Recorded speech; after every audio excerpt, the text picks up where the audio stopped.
Mike's Daily Podcast. Happy Easters, as we learned about that on Nacho Libre. Mike's Daily Podcast. Do you know I have had diarrhea since Easter's? Welcome. This is a show that's called Mike's Daily Podcast, don't you know? And there's a rabbit that jumps around. He's fast. And if you catch him, you'll get a pot of gold and you'll live under a rainbow. And then you'll have a little reindeer come up to you with a shiny nose. And there are people that don't know that story, but it's all true. Mike's Daily Podcast. I had a wonderful day yesterday of doing nothing, absolutely nothing. I feel a little guilty about the Daily amount of nothing I did. Podcast. It was extraordinary. Yeah. You need to do a little bit of nothing these days because there's a lot going on in your psyche right now, and it's a lot to deal with. So don't push yourself too much, because it's just one of those things where you have a COVID-19 mass pandemic and people dying of it. And yeah. So last night, Saturday Night Live, Tom Hanks was the host, and he hosted from home. And I guess they did skits from home. I didn't watch it. I don't stay up. Actually, I did stay up, huh? I mean, I didn't stay up to watch Saturday Night Live. I stayed up to watch Northern Exposure. I'm almost done watching all the episodes, and I'm watching the one now. See, Joel is now about to leave. The whole show was about Joel Fleischman, and then at one point, Rob Morrow who plays Joel Fleischman, said, "I'm out. I'm done with this show," and he left, and they thought they could keep it going with another doctor who, instead of this time, the doctor wasn't Jewish. He was Italian.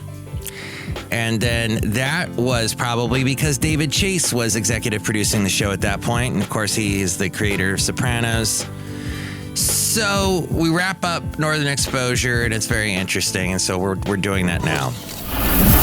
And here's today's podcast picture. My lovely lady friend and I. And the podcast picture, which you can see at mikesdailypodcast.com, is Basil the Boxer and I. This picture taken just a few days ago. We are enjoying the beautiful sun. Today, not so much sun on Easter. It's pretty overcast as I look out from Cafe Anyway, located somewhere in Podcastro Valley, the last place on earth. And let's see. Basil's going to bark for us in just a moment. I have a couple things to say because he does that, because he's our dog. You and mine dog. He did worry me a little bit. Yesterday he was kind of coughing a lot. I mean, he's getting up there. So every little thing that happens now. No, he doesn't have COVID-19. As far as I know, dogs can't catch that. Although I heard something that cats can spread coronavirus. Is that true? I don't know. This is more lies we're finding out from the internet. Let's see. I got a text message, and it's Sunday morning at 9:50. That's never a good thing. Oh, I got a Happy Easter message from Joe. He says, "We sure miss seeing you and your lovely lady friend. So close, but so far away." Yeah, because they just live down the street. "Maybe we can arrange some 6-foot apart meeting at Parsons Park," which, by the way, that is where this podcast picture was taken, was at Parsons Park. And I saw Joe's wife shortly after this picture was taken. And Joe's wife, her name is Bunny. No lie. And she is named after Easter because her birthday always falls around Easter. In fact, it is tomorrow. So let's wish her a happy birthday. Even though, as far as I know, Joe and Bunny have never listened to the podcast. Joe has asked me about the podcast. Joe is a little bit older than me. Joe will not, he's one of those people that I don't know what it is. Am I ageist? I just give up with anybody older than me trying to give them any kind of technological tutelage. It just doesn't happen. I cannot tutel them. Because I just know, like my lovely lady friend and I were discussing last night, because my mom has a Kindle. She goes, "Why don't you have her, if you could set up like a email for her on Kindle And then, like, if you set up a Gmail, then you can get Google Hangouts, and then we could talk. And then there's a little camera on the Kindle. We could talk. And I'm like, already you're talking somewhere that she gives a crap about even doing any of this. She doesn't. I know her. I've known her my whole life. I know this is not something in her wheelhouse. Forget it. But, maybe there's, like, we were going to maybe have her. We have a streaming service and maybe, include her in the streaming service. I go, no, already this is how this generation works. My mom's generation works. If it's on TV, they'll watch it. They won't seek out something. They won't go, oh, I heard there's an interesting YouTube channel or there's an interesting show on Netflix. That requires taking several steps that they don't want to take. I know this. I know. Am I being ageist about it? Possibly. Was I being racist about China yesterday? Possibly. The last podcast? I don't know. I'm not being racist. Here's China. And what did they not tell us is the big question. That's a question. What didn't they tell us? What did they hide? What did they suppress? That then affected the rest of the world. That's a question for you. But, okay, backing away from that, we have some people older that can't do all the stuff. No, speaking of which, last night, so I'm going to give them a plug, then I'm going to give them a slug. Comcast gave out these, if you had to go through a couple of extra steps, once again, things that a lot of older people won't do or lazy people won't do. So it could be, maybe there's whip smart older people that would take this opportunity way before me. That's true. That's very true. I know lots of very smart people, much older than me. My point is that Comcast buried somewhere in one of their emails, hey, we're offering this new thing called Flex. It's a box that we send to your house. You plug it in. You have it connect to your Wi-Fi, and you'll be able to watch YouTube. When I heard that, I swear, it was like Christmas. It was Christmas in February because I found out about it in early February. And I said yes. And I checked everywhere and didn't see any extra fees added. Now, knowing Comcast, they're going to throw extra fees in there somewhere, and I'll find out about it after the fact and go, what? I'm paying another $100 a month, which they tend to do. See, my slug along with my plug. But I am using that Flex so much these days. And in fact, as we go outside a cafe anyway, where we bring you Mike's Daily Podcast, somewhere in Podcaster Valleyton, the last place on earth, I love they've got these extra, you go to the free to me section, and there's this channel. You can probably access this in fact, I'm going to try it right now. On the internet, I think it's called FilmRise. Let me see. FilmRise. Is that it? Yeah. FilmRise, film and TV distribution. They have a lot of really awful movies. Oh, for some reason they have access to Hell's Kitchen. Can you just click on these and watch this?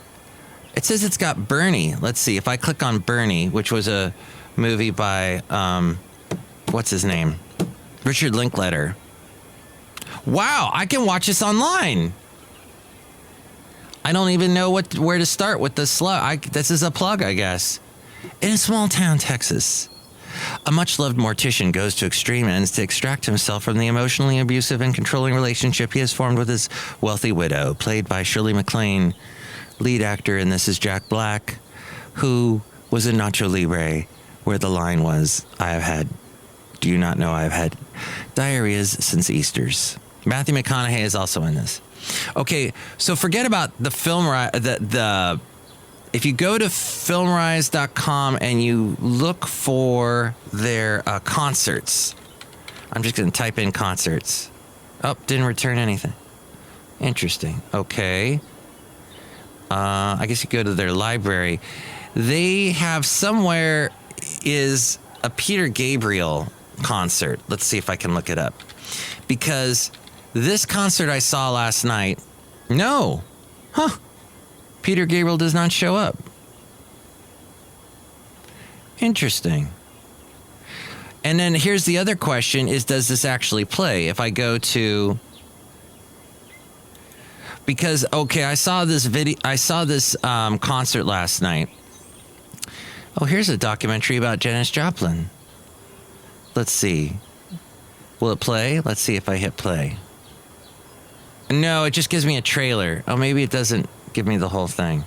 So you probably have to have some kind of, cable connection, cable account that you can log into. At any rate, I saw this Peter Gabriel concert last night. He did probably within the past 5 years. He's definitely older Peter Gabriel, bald, gray, and a little portly. And he does an amazing job. First off, his voice, he sounds exactly the same as he did in 1986 when So came out. He sounds exactly like that. It is amazing. So many artists have lost their voices by now, and his voice sounds exactly the same. And he does the big hits like In Your Eyes. He does Digging in the Dirt, but with a symphony orchestra. And what's fascinating is so much of his music relies on drums, because I heard that he was a drummer at one point. And his good friend is Phil Collins, and they were in the band Genesis together. And Phil Collins was the drummer in that band. But Peter Gabriel has a drumming background. By the way, did you know Peter Gabriel sings backup on the song Take Me Home by Phil Collins? Take me home. You can hear his voice in the background. I have so much Peter Gabriel trivia, I could spend the whole rest of this podcast doing it. But this concert was so good. He did some of the album cuts that, unless you're a huge Peter Gabriel fan, you don't really know. But the rendition of In Your Eyes with just the orchestra, just stripped down, was fantastic. And that's at the very end. No, wait, Don't Give Up is at the very end, which is a very pertinent song in these days, which actually that performance was not that good. The woman that sings with him, that's supposed to be Kate Bush, did not sound that good at all. She could barely sing. Her voice was a little too wistful. You got to belt it out. It's a gospel song. Don't give up. You still have friends. That's the song of the time right now. And he wrote it from a point of view of, being really down and that everything's crumbling apart. And then the woman's voice, played by Kate Bush in the song, is telling him, don't give up. We don't need much of anything. We're here for somewhere. There's a place that we belong. And it picks him up. It picks you up as the listener as you're listening to the song. All that to say, North Korea is calling for tougher and more thorough countermeasures to keep citizens safe from the fast-spreading coronavirus. Kim Jong-un was there, and he was not wearing a mask. North Korea continues testing for the virus with more than 500 people in quarantine, but has no confirmed infections yet. That's right, no confirmed infections, yet 500 people are in quarantine. Are they in quarantine, or is that just being a North Korean citizen? You are subject to just being locked up. A country representative of the World Health Organization said there are no confirmed infections. The Korean Central News Agency said the virus had created obstacles to work on the economy, but the North had enforced consistent and compulsory strict top-class emergency anti-epidemic measures to maintain a stable situation. But state media photographs showed that none at the meeting, including Kim, wore masks or sat unusually far apart from each other. Neighboring South Korea reported 32 new infections by the end of Saturday, taking its tally to 10,512, with 3 more deaths for a total of 214. And in other COVID-19 news, so we're doing a lot of broadcasting from home, as I mentioned. Tom Hanks was the host of Saturday Night Live, which is interesting. Tom Hanks has hosted so many Saturday Night Live episodes, and this one was from home. And he said that, because he has recovered from COVID-19, he's like America's dad. No one wants to be around him, and he makes people feel uncomfortable. But he said that he was, like the canary in the coal mine, something like that. And I didn't watch it, but, they carried on with the show. I remember watching Saturday Night Live in 2001, right after 9/11. And I remember it was Rudy Giuliani and Lorne Michaels up there on the stage. And Lorne Michaels said to Rudy Giuliani, well, can we be funny now? Because they had a really serious opening with Paul Simon singing The Boxer, Lie, La, Lie, Lie, La, Lie, La, Lie, La, Lie. And all the firemen on stage, fire people on stage. And then Lorne Michaels said, can we be funny? And Rudy Giuliani said, why start now? But there was a Seder with Bette Midler, Bravo host Andy Cohen, actor Billy Porter, Chuck Schumer. They came together virtually and filmed an hour-long Passover Seder. Looks like Jason Alexander was there too, to raise money for the CDC Foundation's Coronavirus Emergency Response Fund.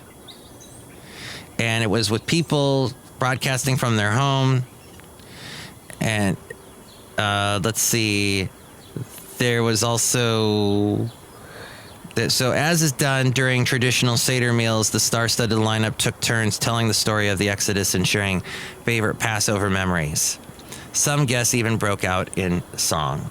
I don't know if there's going to be an Easter version of that.